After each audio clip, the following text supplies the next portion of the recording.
¿qué te podías decir con respecto a eso? Buenos días, Fernando, y bueno, te dejo un poquito que te expreses al respecto. Buenos días a todos. Para mí es un gusto estar acá, tanto por Mautone como por Miguel. Yo a Miguel lo conozco de muchos años. No lo conozco de ayer ni de hoy. Estamos hablando desde que me conozco a mí, lo conozco a él. Así que sí, muy contento de estar acá. El tema que nos convoca es muy importante. Ahora, yo hablaba ayer con Miguel y la idea no era venir a decir lo que dicen todos, porque todos los días sale en televisión que habla el fiscal Subía, que hablan los miembros de la Suprema Corte, y dicen que bueno, que los fiscales tienen otro protagonismo, que las víctimas tienen otros derechos.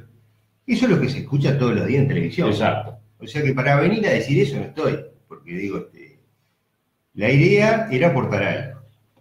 Antes de pasar por acá, la semana pasada, hablé con el actuario del juzgado de Atlántida, el juzgado letrado penal de Atlántida.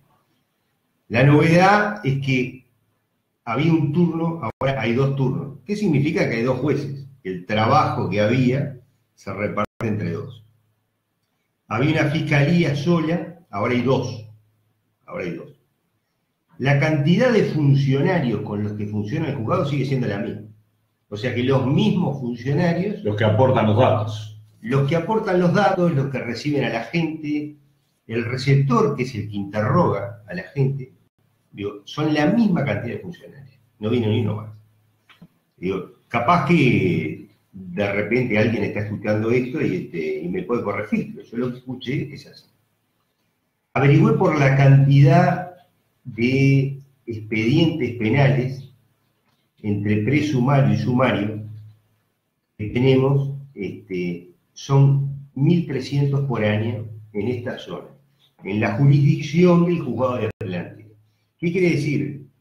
Desde el Arroyo de Pando hasta Jaureguiberri, ¿no? Y después hay límites en el norte que tienen que ver con la Ruta 8. Se tramitan por año 1.300 expedientes. Yo acabo de decir rápidamente algo capaz que la gente no entiende. Dije entre presumario y sumario. El presumario es el principio del procedimiento penal, que es cuando la autoridad policial toma conocimiento de un hecho que tiene apariencia delictiva. ¿No? Ese es el presumario. Lo que sucede es que muchas de esas causas no se llegan a nada, o no era un delito, o no era o no había personas para inculpar, y bueno, y termina ahí. La segunda etapa, que es el sumario, es cuando se encuentran dos cosas. Primero, la existencia claramente de un delito.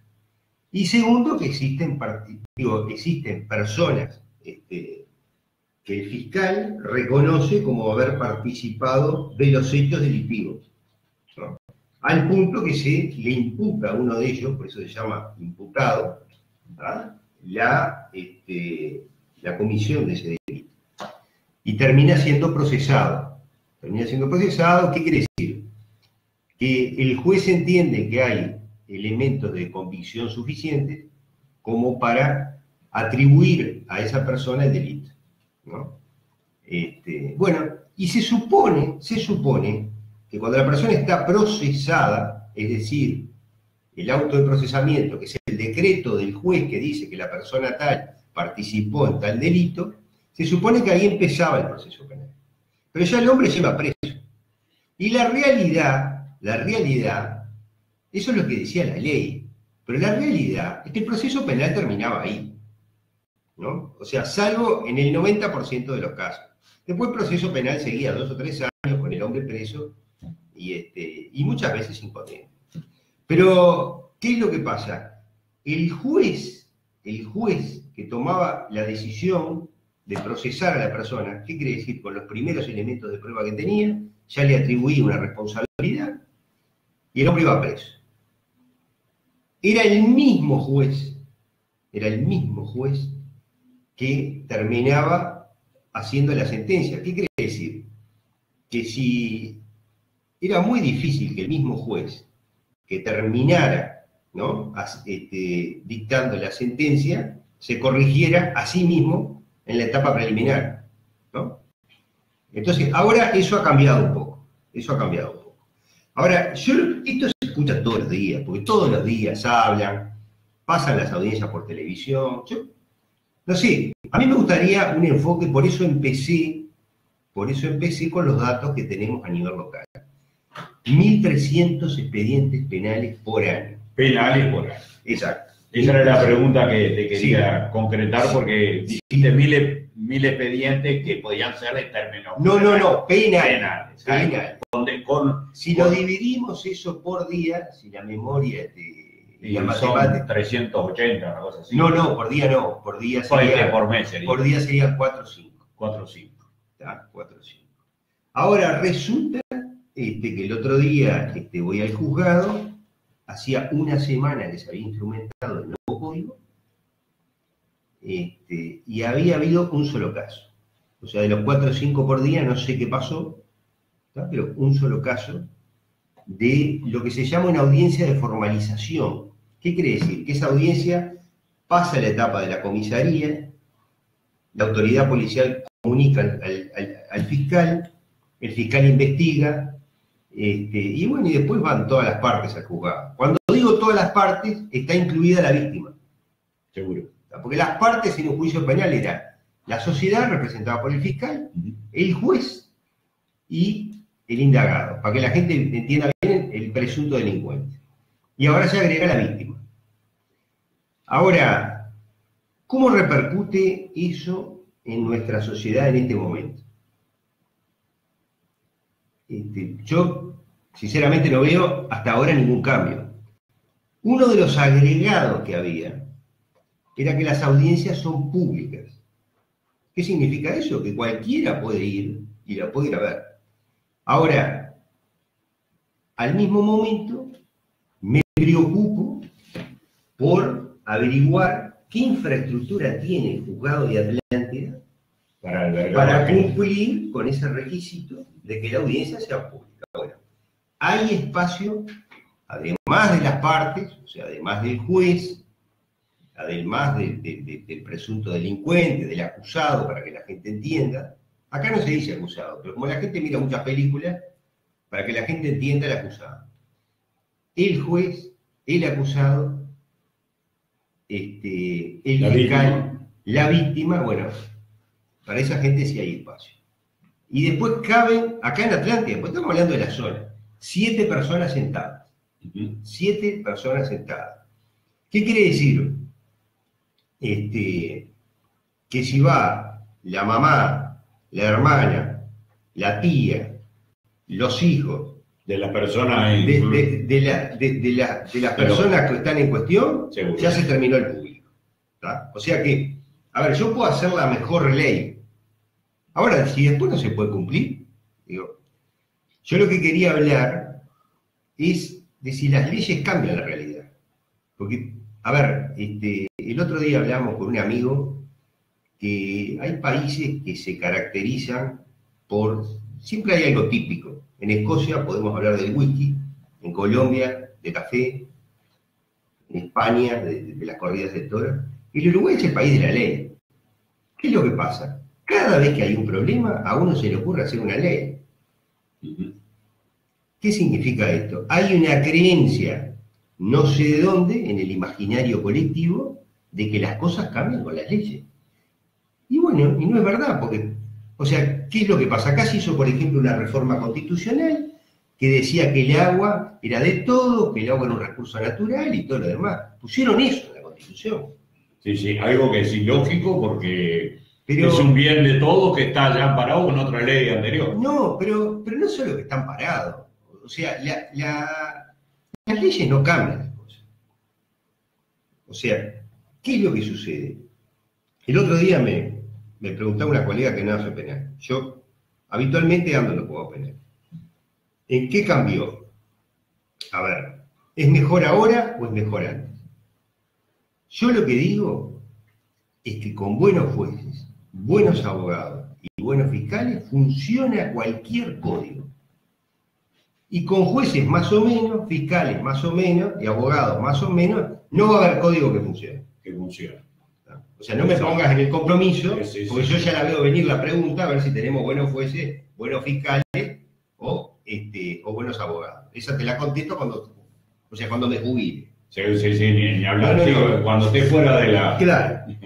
Cuando te jubile, yo te contesto esa pregunta. Porque ya me la veo venir. O sea, te pregunto antes que me la hagas. No, porque acá hay una duda, ¿viste? Que me generó a mí. ¿Cuál es la razón por la cual esa persona que el juez la condena pasa 3, 4, 5 años, o quizás nunca, terminan condenándolo realmente? O sea, es decir, dándole la pena real. O sea, decir, usted tiene que estar 10 años preso. O sea, concretamente, no sé el término jurídico que le puede dar esa palabra, pero que sí la pena se la indique. ¿Cuál es el proceso? ¿Por qué razón en el proceso anterior el juez dictaminaba con prisión, pero seguía el proceso ese que era eterno y donde se decía, entre comillas, que había gente que estaba detenida de más tiempo, que había gente que estaba detenida que no había podido tener justicia real para que le dijeran, bueno, usted y va a estar 5 años ahí, se la va a comer tranquilo? Bueno, el tema es el siguiente, no todos los procesos demoraban 2, 3, 4, 5 años. Lo que sucedía, por ejemplo, en un homicidio, hay penas mínimas de años. Sí. Entonces, ¿qué es lo que pasa? Los jueces, cuando eran claras las pruebas, resuelven el proceso, la persona iba presa, pero ya se sabía que iba a estar 2, 3, 4 años. Entonces el razonamiento entre la avalancha de expedientes y la poca cantidad de recursos era, bueno, sinceramente, ese proceso podía demorar. ¿Por qué? Porque si hay una pena mínima de 2, 3, 4, 5 años, o sea, no tiene sentido que el proceso se agilizara, ¿no? Sí, quedaba dormido. Quedaba dormido, pero bueno, eso dependía mucho también del abogado defensor. Si el abogado defensor lo movía, seguro, lógico, avanzaba. Como la mayoría de la gente, lamentablemente, no puede pagar, ¿qué es lo que sucede? El 85% de las personas, si no me quedo corto, se atendían con defensores de oficio. Sí. Defensores de oficio que tenían y siguen teniendo miles de casos. Seguro. Y no es humanamente posible seguirlos cada uno. Esa es la diferencia entre un defensor de oficio y un abogado particular. El abogado particular, la familia lo contrata y le exige todos los días. Seguro. Hay una ley distinta para determinada gente, en una palabra. No. La ley es la misma. No, la ley no, la justicia, me expresé mal. Sí, por supuesto. A ver, hay una justicia distinta según no es lo mismo. El poder económico de la persona. Claro, eso siempre fue así. O sea, no es lo mismo ir a una mutualista y hacer la cola que uno vaya a una consulta particular con un médico particular afuera del sistema mutual. Exacto. Bueno, en la justicia pasaba lo mismo.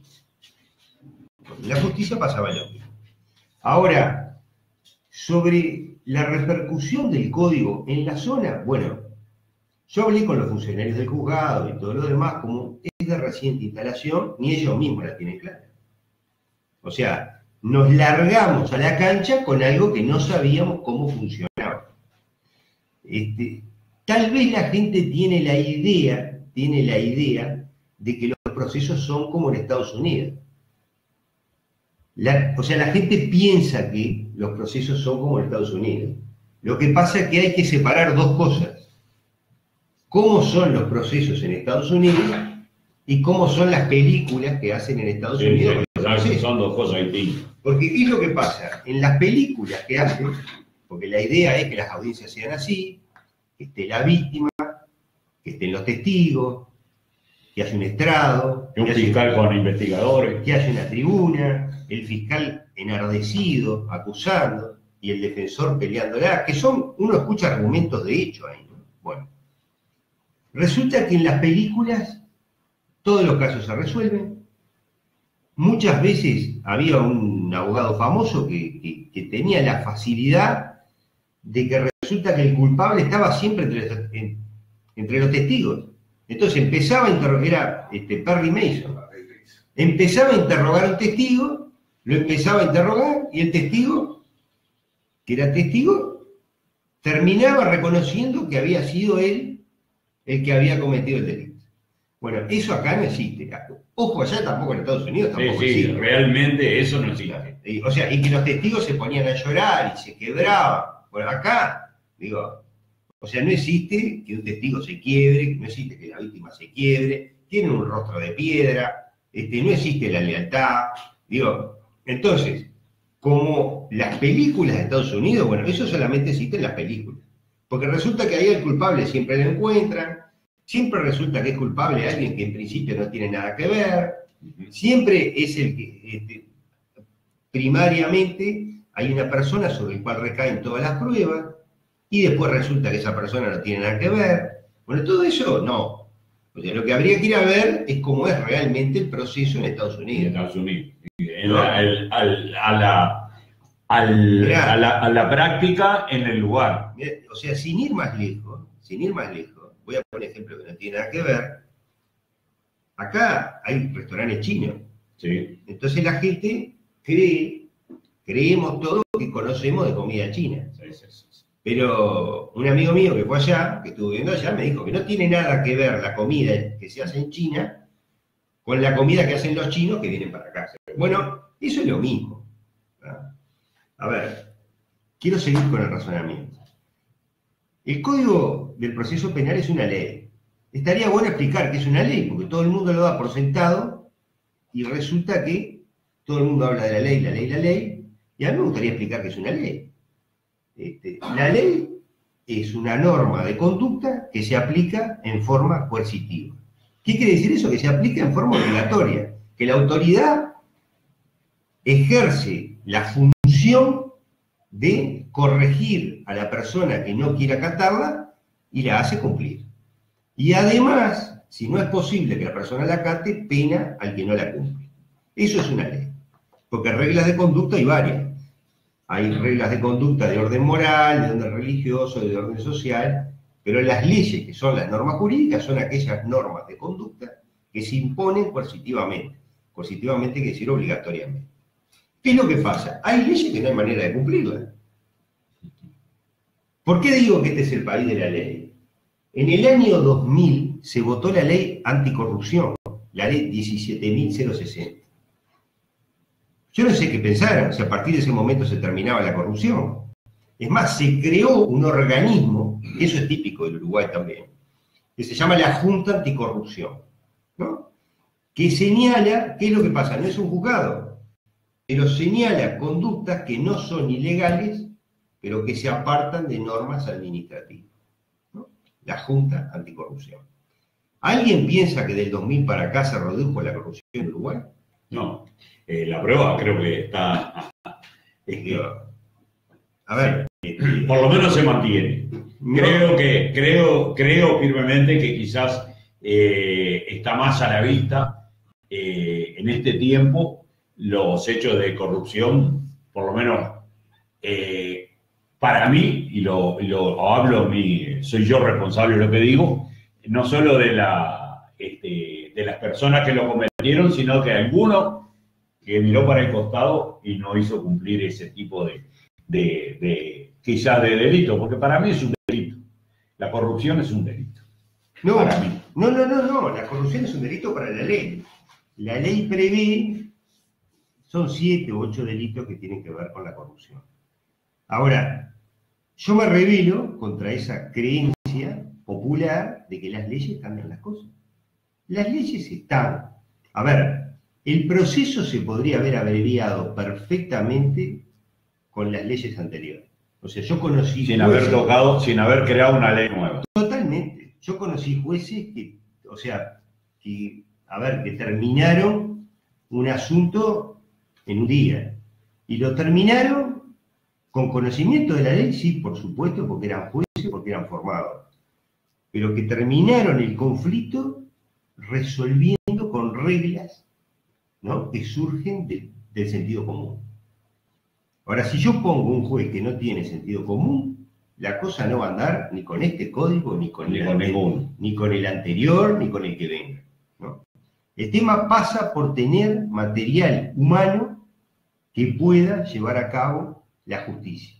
Aparte, lo que me gustaría definir qué es la justicia, ¿no?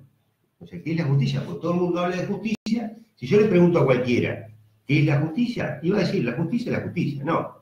La justicia es una forma que tiene el Estado de resolver los problemas de la gente, dentro de un marco legal.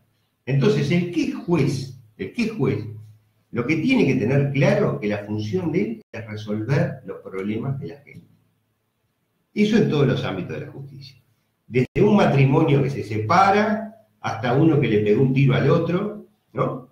En ese caso no se puede resolver, pero resolver el problema que viene después. A ver, el que le tiró el tiro al otro no puede estar más en la calle. ¿Para qué? Para que el tipo que recibió el tiro se sienta seguro, ¿no? Bueno, en definitiva, lo que nosotros tenemos que tener en cuenta, el concepto que yo quiero aportar, es que las leyes no cambian las cosas. Si nosotros tenemos el mismo material humano, no hay ley que valga, ¿no? Lo que cambian las cosas es la voluntad política del gobierno de turno a hacer las cosas diferentes. Hay una cosa que me preocupó de todo lo que comentaste y habría que seguirla. El hecho de que, si bien los promedios son números y nada más, de los 4 casos presentados penales en el juzgado de Atlántida, que es el que nos atañe en este momento y en forma directa, la chiquita, como decimos, entre casas, solamente se presentaban 1 por día. ¿Cuál era la razón? Si era el temor de la víctima de enfrentarse eso lo digo yo. Si el temor de la víctima enfrentarse al delincuente o al posible delincuente, o que determinados procesos de los fiscales dejaron de lado el no tomar en cuenta ese delito. Te digo por lo siguiente, ¿no? Tú me pediste no hablar mucho sobre esto, pero en definitiva lo estamos haciendo, ¿no? En Colonia hubo un fiscal que dijo determinadas cosas no me las presenten, determinadas cosas de noche no las planteen. O sea, ¿cuál es la razón por la cual, o sea, quisiera que lo imagináramos, cuál sería la razón por la cual de 4 delitos que aparentemente por promedio darían por día, se presentaron 1? No. A ver, no es o sea, yo hablé de la cantidad anual de expedientes que había. Puede ser que durante un día no haya ninguno y durante 2 o 3 días haya 20. Sí, no, esa es la... No. Eso es una pregunta que no puedo contestar porque no sé cómo estuvo la cosa. Normalmente la cantidad, porque yo anualicé la cantidad de expedientes, pero normalmente por la zona en la que estamos, en verano no son 4 por día, son 8. Sí, el promedio sube por la cantidad de gente que ingresa a los balnearios o sea, foránea, ¿no? Las estadísticas siempre son promediales. Sí. Y son eso.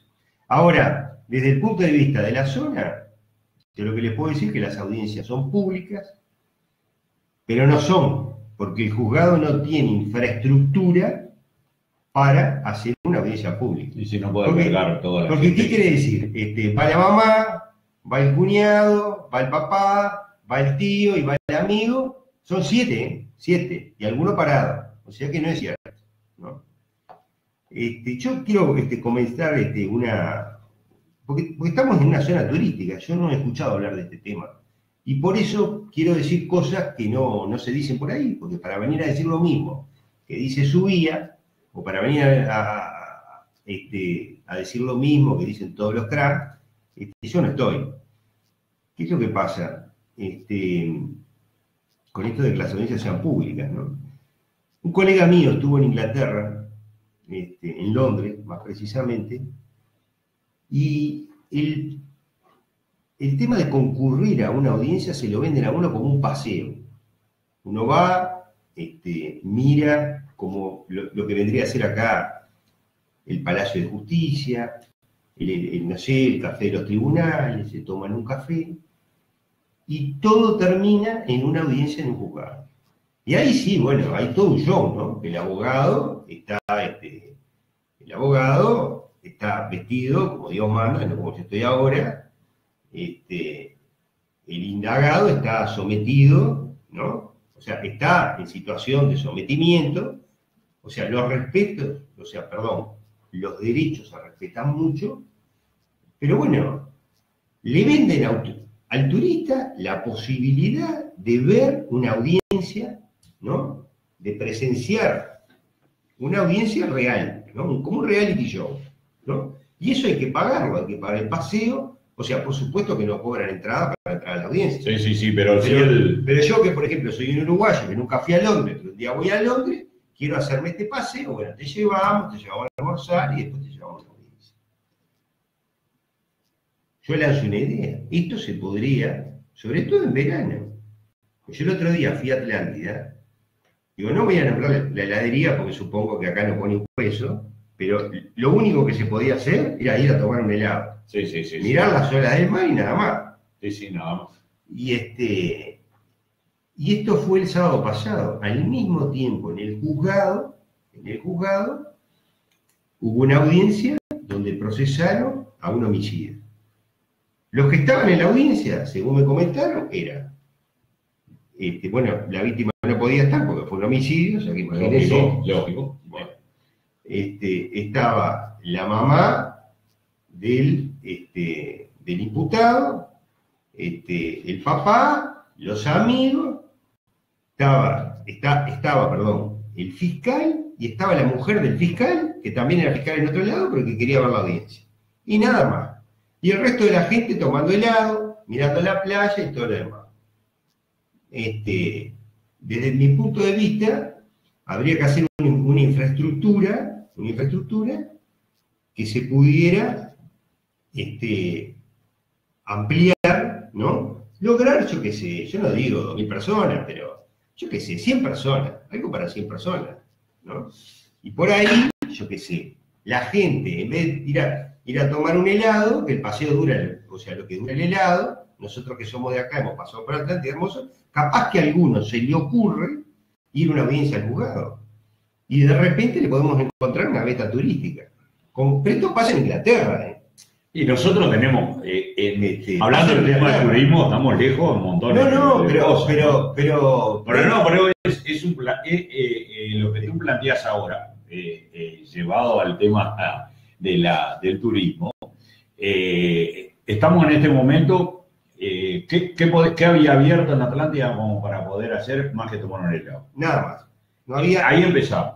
No había nada más. Le damos la posibilidad a los comerciantes porque acá hablamos mucho de los comerciantes y castigamos a los comerciantes. Y los comerciantes son los que, indudablemente, a pesar de que en la zona lo único que hay o lo que más hay es servicios, no lo ayudamos al comerciante porque lo vamos a hostigar de tal forma y que el hombre no puede abrir en invierno, aunque sea viernes, sábado y domingo, tener un comercio abierto porque le sale carísimo.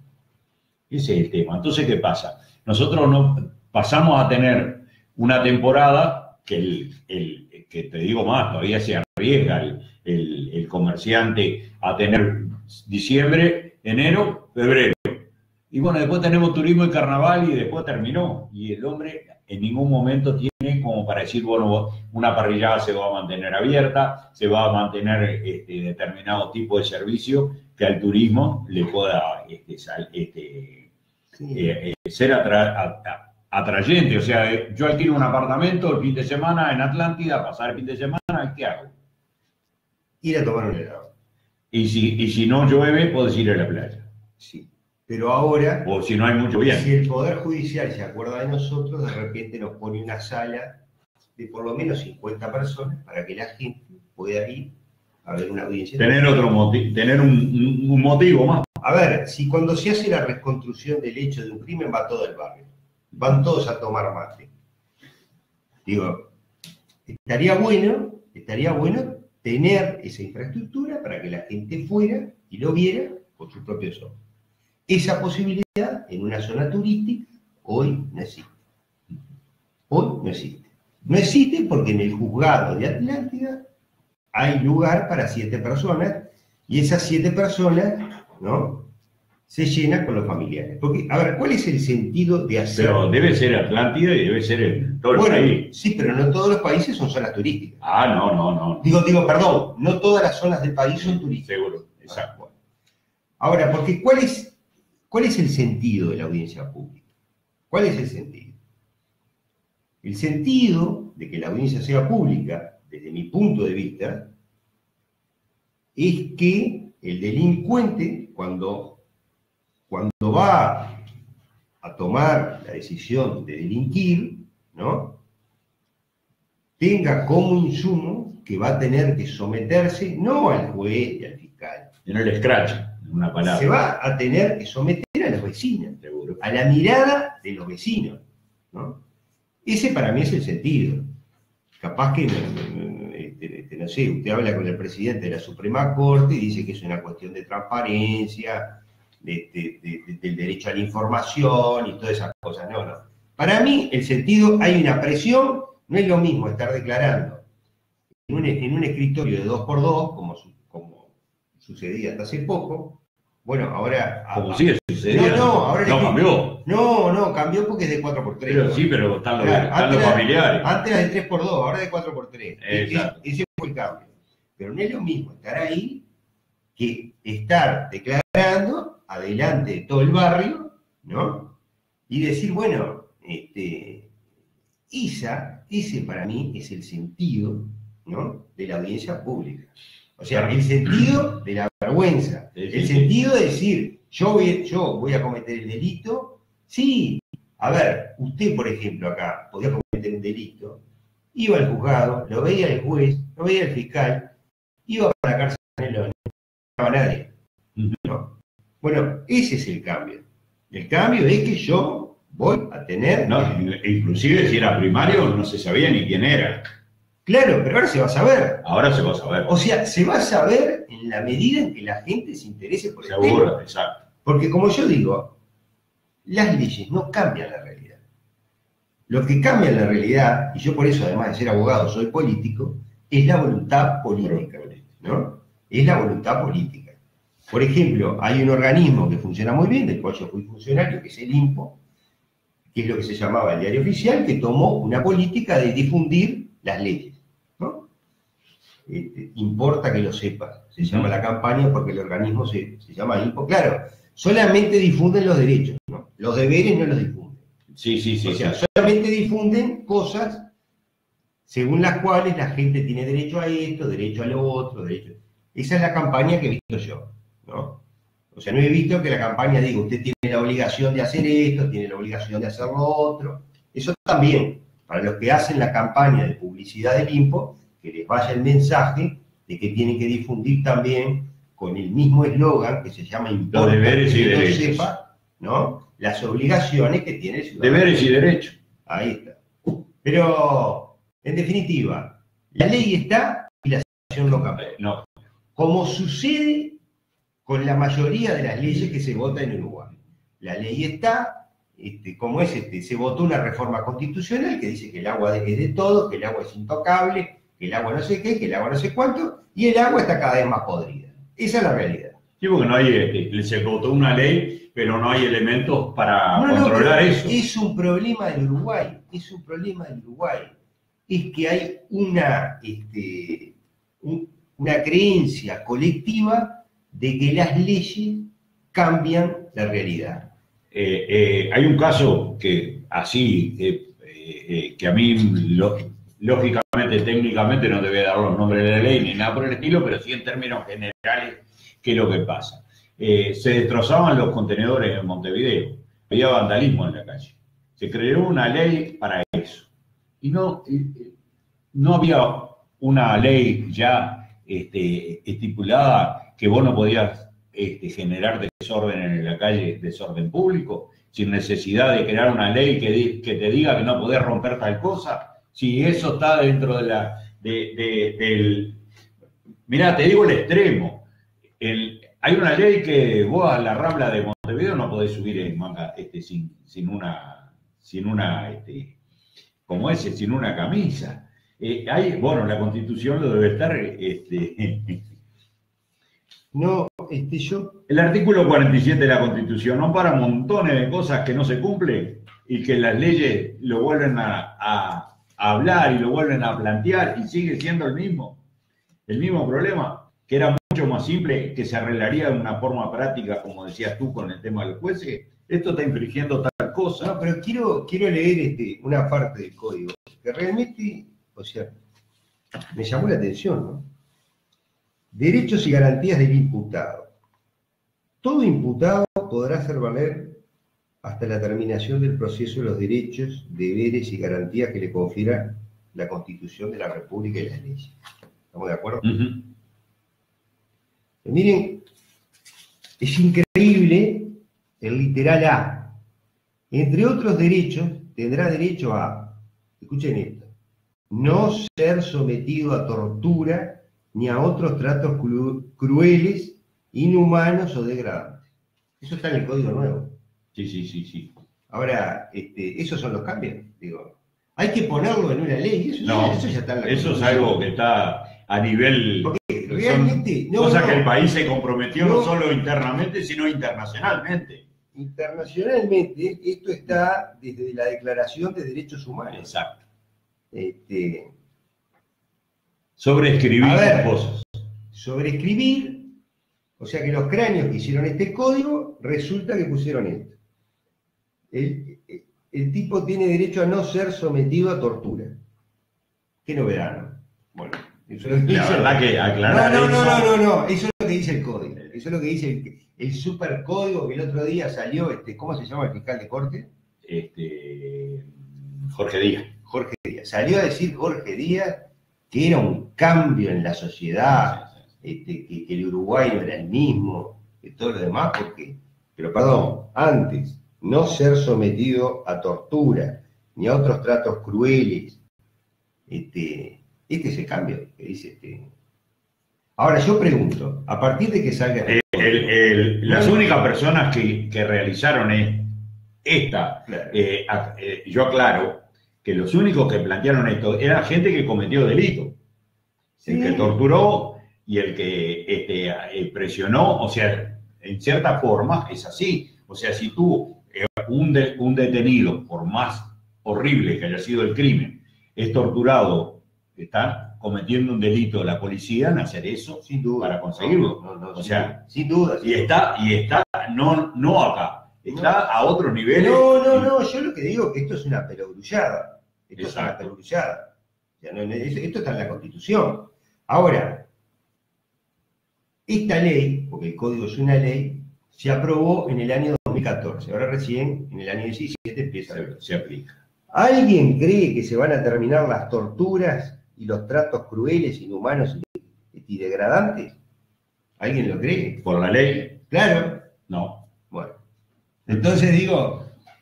es el ser humano que genera ese tipo de cosas. El mensaje que quiero dejar, como por ejemplo pasó con la ley anticorrupción, por ejemplo, hay una ley de ordenamiento territorial.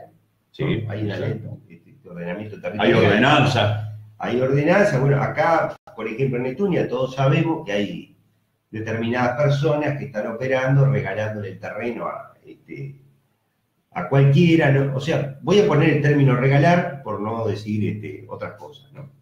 Pero, a ver, si yo soy el juez, es regalar, ¿no? Y estoy enterado de esto, ¿está?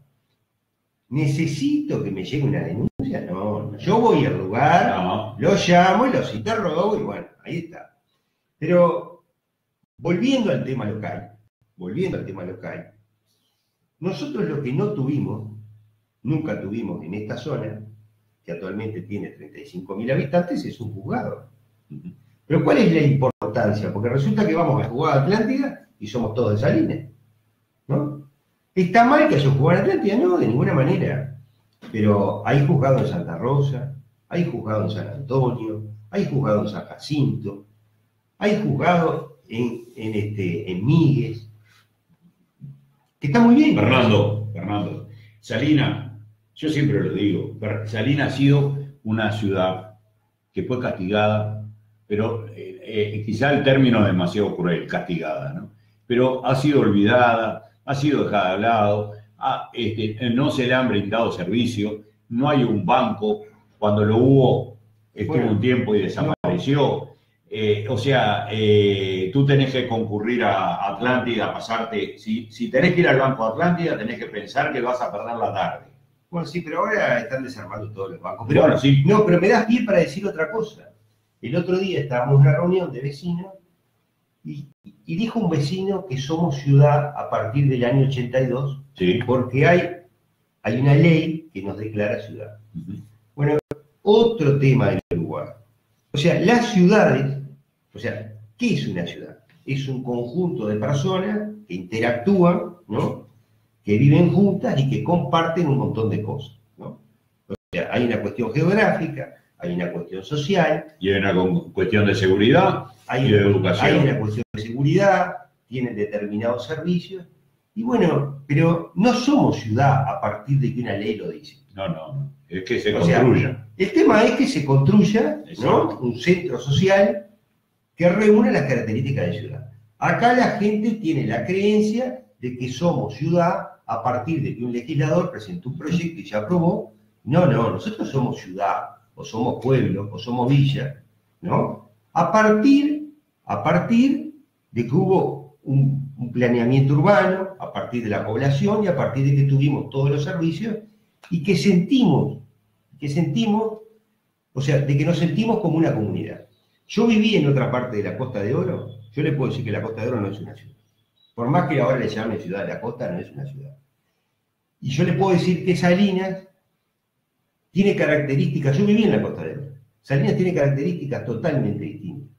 Salinas es un balneario que ahora cumplió 80 años, y Salinas se formó con un núcleo, ¿no? De familias que todavía estamos, entre los cuales estamos nosotros dos, por ejemplo. Sí, ni hablar. O sea, ya hay segunda generación y tercera generación.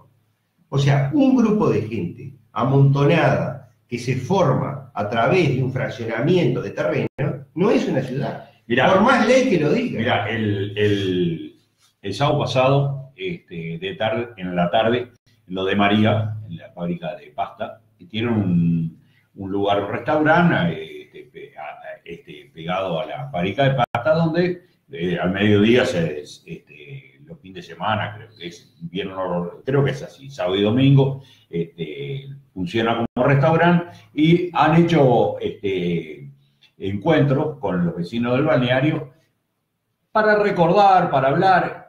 Y una de las cosas que planteó una persona que lógicamente hace poco tiempo que está en el balneario, era por qué esa identidad que tenía Salinas, esa pertenencia que tenemos nosotros los de Salinas,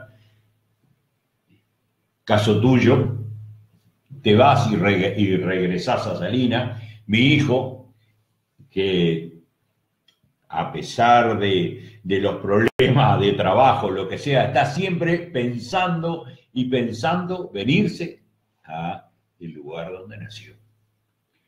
Siempre lo cuento. Mi primo Esteban se fue cuando tenía 8 años, de acá volvió, tenía casi 30. Una alegría traía cuando venía a Salinas, y se fue en el año 52, creo que fue más o menos, volvió en el año 72, hacía 20 años que no estaba. Cuando regresó, tenía una alegría tan grande como si hubiera ido, yo qué sé, al mejor lugar del mundo, ¿no? Vino al lugar donde se crió.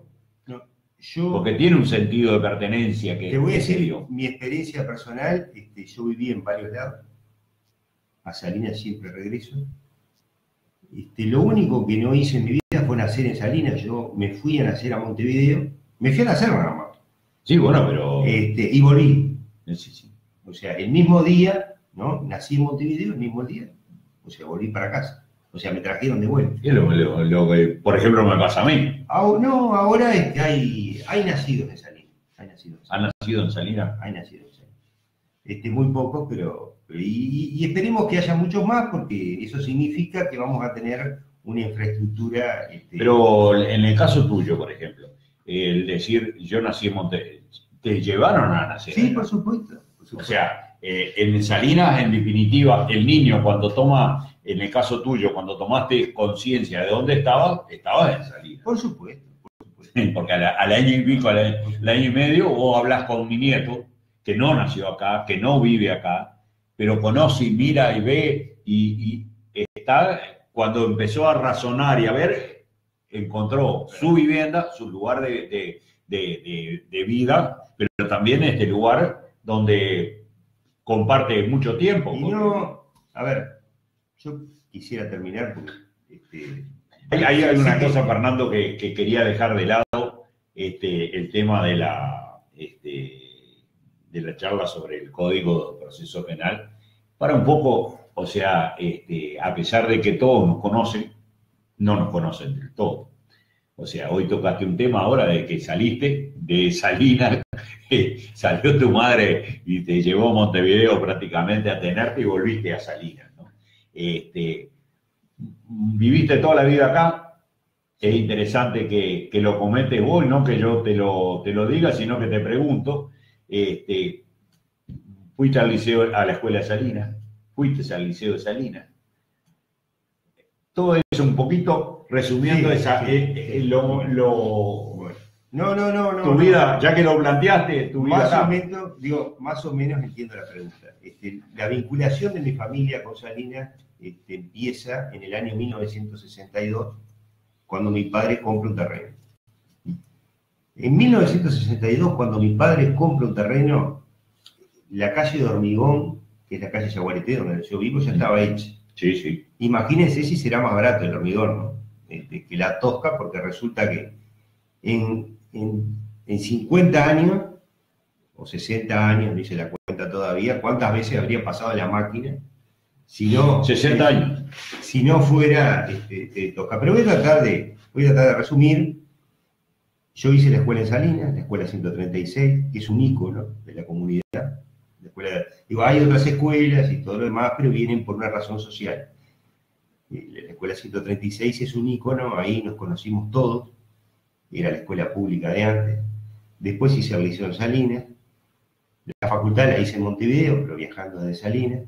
Me casé, me quedé a vivir en Montevideo por razones de trabajo y porque en ese momento sentía que, bueno, que Montevideo tenía un montón de servicios que Salinas no tenía, que lo sigue sin tener.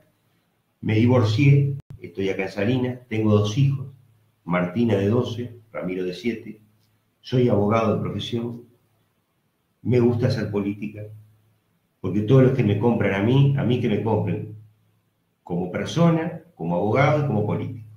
Porque esas son las actividades en las cuales a través de las cuales, yo me inserto en la zona, me inserto en la sociedad. ¿No? Un día yo estaba declarando en un juzgado, porque a mí también me tocó ir a declarar varias veces como testigo y todo lo demás, y me acuerdo que la abogada, la jueza, me hace una pregunta, y yo le contesto en términos jurídicos, ¿no? Y la jueza me dijo, una jueza que, bueno, que estaba en la costa, y la verdad que la jueza era un desastre. Menos mal que no está más en la costa, no. O sea, no sé ni a dónde fue a parar, no me acuerdo ni cómo se llamaba, pero bueno, no digo el nombre sinceramente porque no me acuerdo, pero si lo tuviera con mucho gusto lo diría.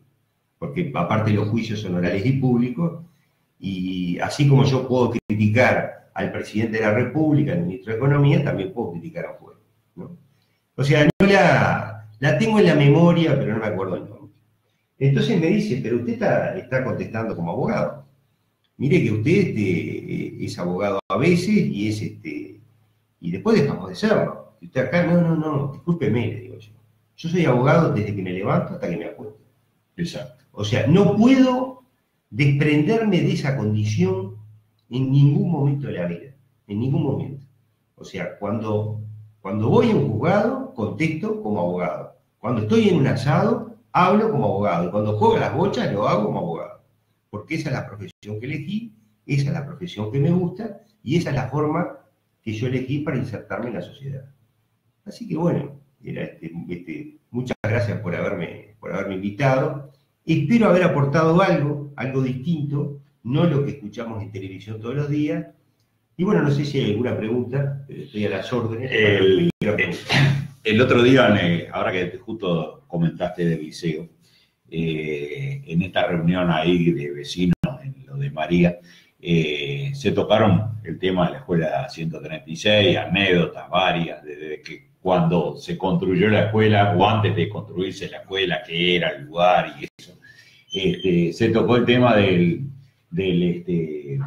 Liceo Salinas. O sea, hay cosas como el caso del Liceo Salinas que hacen a la ciudad, a las personas y el trabajo de mucha gente que trabajó durante años gratis para que un montón de niños, inclusive creo que hasta lo fuiste tú, también sí, alumnos, cuando habían profesores que no cobraban, directores que no cobraban, secretarios que no cobraban. Puedo nombrar a López, Graciela Gorga, Roberto, el maestro Roberto, creo que los maestros dieron clase casi todo en el liceo, mi hermana que era secretaria del liceo. Déjame interrumpirte un segundo porque me estás dando un pie para decir algo. En esa época yo conozco a todas esas personas, digo, quiero señalar a dos, al maestro Roberto y al maestro Miguel, que fueron maestros míos, yo los recuerdo con mucho cariño. Los míos también. Yo no llegué... Ahí está el tema. Yo no llegué a la etapa, o sea, no era alumno de la escuela en la etapa en que ellos trabajaban sin cobrar. De la escuela no, del liceo. Ah, del liceo, perdón. Del liceo. No, en la escuela no. Hubieron sí maestros que trabajaron también, sin cobrar. También. Lo que yo veo ahora es que hay varios maestros, hay varios profesores, directores que tienen reservados el cargo, que no es que trabajen sin cobrar, no, cobran sin trabajar. ¿No? O sea, la sociedad ha cambiado en eso. Sí, cambió. Sí. De gente que trabajaba sin cobrar a gente que cobra sin trabajar. Bueno, y quiero pasar un último aviso antes de irme, porque yo no puedo dejar la oportunidad de señalar algunas cosas. Antes que sí. Fernando, Gonzalo Russo Golpe dice: un abrazo a Miguel, a Fernando, que no sea tan humilde, Nando, que es jugador de fútbol, jaja. Me tenía las queridas deshechas a patadas, jaja, abrazos. No, el Russo, gran amigo mío, y bueno, la verdad que eran duros los partidos en la playa. Él tenía una gran diferencia física conmigo, y bueno, él tenía una gran diferencia física y técnica además conmigo. Entonces yo de repente utilizaba métodos para poder equiparar esa situación, y bueno, y ahí... Para igualar. No, equiparar. Igualar no iba a poder, pero él era más rápido, él era más veloz. Bueno. También hay pasaba cerca tuyo. También hay un dedito para arriba del dirigente de los sindicatos policiales, Miguel Barrios, que además es hijo de nuestro querido amigo Albérico Barrios. Le manda saludos y felicita por el programa. Bueno. También estuvo Fernando de España, Diego Burguén y una cantidad de gente que está escuchando el programa. Bueno, de Lanzarote nos están escuchando. quiero, bueno, primero a todos los que están ahí, el caso de Miguel Barrios no lo conozco, pero conozco al padre, conozco a la esposa actual de Albérico Barrios, que se ha ido a ver a Barreto, que sería bueno que la trajeran un día acá, porque es una persona que sabe muchísimo, que puede aportar mucho más cosas que yo. Pero no me quisiera retirar, perdón por el pero es un modismo que en realidad está, pero creo que una de las cosas que se han perdido es que la gente hable bien cuando están los medios de comunicación. Digo, eso yo trato de no, dentro de mi conocimiento del idioma, trato de utilizar los mejores términos que puedo. Por eso recién dije está, y bueno, pido disculpas. Pero lo que quiero decir, hay una movida grande solicitando una UTU para Salinas. Yo cuando me encuentro un grupo de vecinos en la UTU de Salinas, perdón, en la feria, lo primero que hice fue firmar, porque yo estoy de acuerdo que es una UTU para Salinas, ¿no? Ahora, le pregunté a la muchacha que estaba juntando en firmas, ¿no? ¿Para qué queremos la UTU de Salinas? Algo que parece de pelogrullo, ¿no? Como el artículo que está acá, que dice que Que no se debe torturar. Que la persona tiene Derechos. derecho a no ser torturada. La verdad que no encontré una verdadera respuesta. Yo le voy a decir mi parecer sobre este tema. El punto es que nosotros tenemos una gran desocupación, ¿no? Y me parece que la UTU debe estar insertada en la comunidad local. ¿Qué significa eso? Que tiene que haber cursos para aprovechar los recursos naturales de la zona. Exacto. ¿Qué significa? No sé, artesanía, con pino, cultivos, yo que sé, agrarios que tengan que ver con la zona. Acá yo no sé cómo a nadie no se le ha ocurrido. Yo tengo varios vecinos, uno se puede ver que hay limoneros por todos lados, los árboles están que revientan de limones. No sé cómo a nadie no se le ha ocurrido un proyecto, o sea, un estudio de los suelos sobre los citrus, porque vienen de allá de Salto. Yo en casa tengo 3 árboles que revientan de limones. Yo estuve en Europa, en un pueblo que se llama Sorrento, que viven de los limones. Estoy hablando de licor de limón, jabones de limón, condimentos con limón, perfumes con limón. Digo, no sé, tiro esa idea por ahí. El punto es la UTU insertada en el medio ecológico, natural y social. ¿Qué quiere decir? Ahora, por ejemplo, está la cooperativa Zumba Lelé, que tocan los tambores. Hay un muchacho ahí que está haciendo cosas extraordinarias, que se llama Gustavo. No son los que tocan los domingos, son los que tocan los sábados. Por ejemplo, ellos fabrican tambores. ¿Cómo fabrican tambores? Con materia prima de la zona, con pino, ¿no? Por ejemplo, un curso de carpintería, pero para trabajar, cómo sacarle el mejor provecho a las maderas que tenemos en la zona. No, pero perdón, déjame terminar. O el sentido es seguir formando auxiliares contables para que terminen trabajando en la caja de los supermercados, con todo respeto a los supermercados, ¿no? Auxiliares contables, rematadores, digo, cursos que no sirven. O sea, hay que hacer un plan de la UTU adecuado a la zona. Ahora, perdón, déjame terminar. El otro día veo en el pizarrón del comité de base, que todos los días me sorprende el comité de base de Víctor Deri, que ponen la UTU logro de los vecinos de Salinas. Entonces yo le pregunté, bueno, a ver, ¿cuándo se pueden inscribir los muchachos? ¿Cuándo empiezan las inscripciones? Porque digo, si la UTU es un logro, ¿no?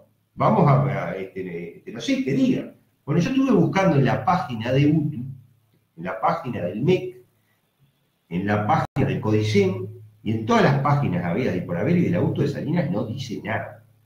Lo único que tienen, y perdón, si hay otra cosa, que la traigan y yo voy a pedir disculpas y no tengo ningún problema. Lo único que tienen es una reunión con los jerarcas de UTU que dijeron que la UTU de Salinas era un hecho, ¿no? Es lo único que tienen. O sea, están festejando poco menos que tenemos una UTU, o no se dieron cuenta de que no es verdad, o me están mintiendo a cara de perro, una de dos.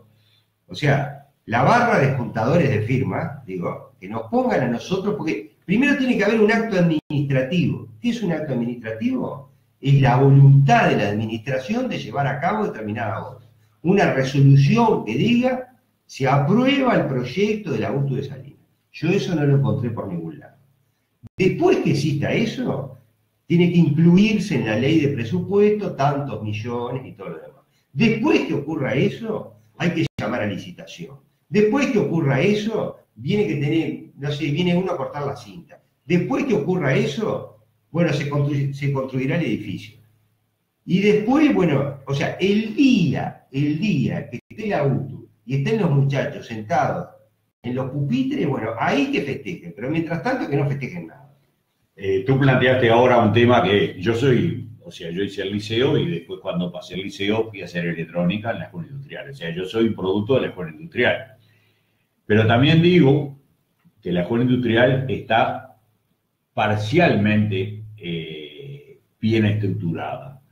Si nosotros traemos la escuela industrial que funciona en otros lugares y no la traemos concretamente a lo que vos planteás, o sea, a tener un carpintero. ¿Qué pasa? Hay muchachos que terminan en la escuela industrial porque piensan que pueden conseguir un oficio, que en 4 o 5 años van a poder trabajar y van a poder defenderse. Y se van a encontrar que de esos X cantidad de muchachos que van a la UTU, el 90%, el 70% no va más a la UTU. ¿Por qué? Porque lo cargan de materias innecesarias. Le extienden el curso con materias que no van a utilizar nunca, porque el muchacho que va a la escuela industrial quiere aprender a ser maestro carpintero, ser chapista, ser mecánico o como gastronomía o algo que tenga interés en la zona, electricista, o sea, concretamente enseñarle la materia a la cual va a manejarse él. Que tengan información, sí, porque no vamos a crear tampoco ignorantes totales, pero no materias en las cuales le obligan a tener una escolaridad y un cumplimiento y un examen, porque en la escuela industrial se hace examen en toda la materia durante todos los años. O sea, no es que vos digas, soneré, tenés que rendir y tenés que tener una nota para poder pasar. Claro. Yo no sé en este momento cómo se maneja eso. Y eso lo que hace es correr gente de la escuela industrial. No, o sea, la planificación de la escuela industrial desde la base a nivel nacional y lógicamente, en el caso nuestro, concretamente, de lo que en este momento se necesitaría para la zona. La necesidad de tener industria, porque en este momento el balneario lo que hay es servicios. Industria es muy poca la que hay, no digo que no la haya, pero muy poco. Prácticamente servicio. No, acá en Salinas la única industria que hay es la Feria de los Pueblos. Y bueno, ahora esa es la única industria que hay. Vos leíste lo que pasó en todas las facilidades que le dan a UPM. No, ni idea. O sea, en definitiva, si a la industria nacional muchas de las facilidades que le dan a UPM se la dieran a la industria nacional, habría mucho más industria.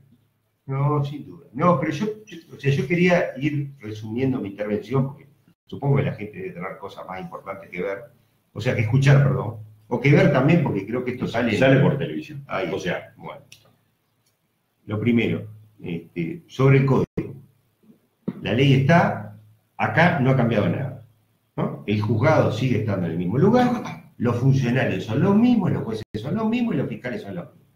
Y el cambio no se va a ver por ahora, ¿no? O sea, para la gente normal no hay ningún cambio, ¿no? Porque nadie va a ir, ¿no? Entre la gente, por ahora, entre ir a tomar un helado a la heladería que está ahí enfrente a una cadena de restaurantes que hay, que o sea, no lo puedo nombrar porque sé que no ponen un peso acá, así que no lo voy a nombrar, sería buena idea que pusieran, pero bueno, enfrente a una cadena de restaurantes, hay una heladería, el único paseo que hay en Atlántida es ir a tomarse un helado ahí o a una cuadra para adelante. O sea, el cambio no está. La ley está, el cambio no está. Segundo, lo que quiero decir también, muchas gracias por haberme invitado, ¿no? Este es un país de leyes, la ley, y las leyes no cambian la realidad. Ese es el segundo mensaje. O sea, no ha cambiado nada el código, las leyes no cambian la realidad, ¿no? Ni nos va a cambiar la seguridad tampoco. No, absolutamente. Porque ese es otro tema que el común de nosotros preguntamos. El tema de la UTU de Salinas, yo de educación no entiendo nada, yo lo que sé es que la UTU no está. Capaz que algún día está, pero no está la UTU, no están los procedimientos, o sea que se dejen de festejar que está la UTU de Salinas y que lograron esto y que lograron lo otro, porque no lograron nada.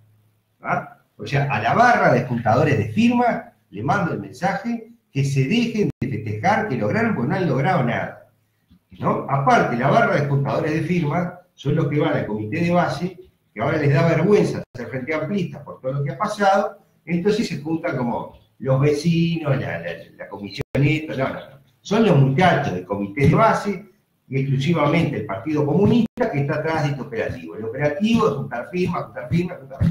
Ahora van a juntar firmas para la ambulancia, ahora van a juntar firmas para el cuartelillo de bomberos. No. Que se dejen de juntar firmas y que vayan a hacer lo que tienen que hacer, que es ir a golpearle la puerta a los políticos que ellos votaron y que están en el gobierno, ¿no? Para pedirle que haya cuartelillo de bomberos, para pedirle la ambulancia, para pedirle la UTI y todo lo demás. O sea, que se dejen de juntar firmas, que no sirve para nada.